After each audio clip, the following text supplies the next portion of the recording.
आपण पैसे कमवण्यासाठी यंत्रणा चालवत नाही, किंवा नगरपालिका किंवा तुमची संस्था ही पैसे कमवणारी संस्था नाही, तर लोकांना देणारी संस्था आहे.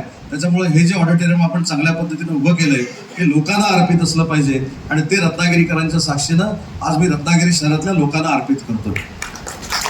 दुसरी महत्वाची गोष्ट आहे, इथं तर मराठे सर मिनारचा पण सत्कार करायला पाहिजे होता. आज मिनारनं आज इतिहास घडवला. महाराष्ट्र राज्य नाट्य स्पर्धेमध्ये रत्नागिरी सारख्या ग्रामीण भागातनं मिनार आज तिथं नाट्यकर्मी म्हणून, नाट्यकर्मी सगळेच आहेत पण तो पण नाट्यकर्मी झाला, त्याला अवॉर्ड मिळाला, त्याला बक्षीस मिळाला. हा मराठी भाषेचा अभिमान आहे आणि रत्नागिरीचा देखील अभिमान आहे. अग्निपंख या नाटकाला कदाचित मिळालं की नाही मला माहित नाही, परंतु या सगळ्या किती संघ होते, 47 संघ, म्हणजे 1000 कलाकारांना महाराष्ट्रातल्या आपला रत्नागिरीचा मिनार पाटील हा 1 नंबर घेतो. हे रत्नागिरीच्या दृष्टीनं अतिशय घोषणा आहे.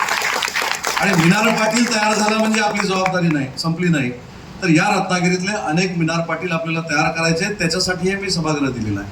आणि नाट्यकर्मींना देखील विनंती करायची आहे की एकानं अर्ज 4 दिवसाचा केल्यानंतर त्याच दिवशी दुसरा अर्ज करू नका, म्हणजे परत भानगड, पण द्यायचं कोणाला हा प्रांताना प्रश्न. त्याच्यामुळे जो पहिला येईल त्याला तुमचे कार्यक्रम नसताना उठवणेकर साहेब हे सभागृह आपण उपलब्ध करून दिलं पाहिजे.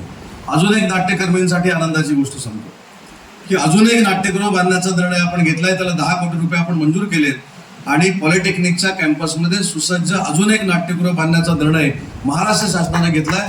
ते नाट्यगृह किती 750 कपॅसिटीचं आहे. आता हे 750 कपॅसिटीचं काय आहे ही देखील शंका होईल.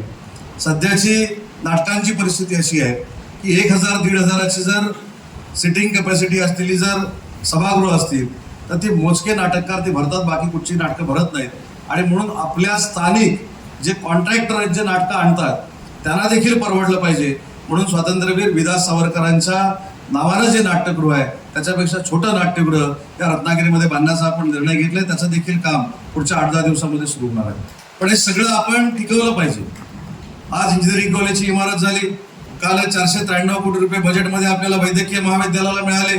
या महाविद्यालयाला देखील पैसे मिळण्याची जबाबदारी किंवा देण्याची जबाबदारी माझी आहे. पण हे सगळं आपण टिकवलं पाहिजे. आपली सगळी असेट आहे. सगळेच लोक चुका काढतात, पण कधीतरी चांगलं बोलण्याचा उपक्रम देखील आपण सगळ्यांनी मिळून सुरू केला पाहिजे.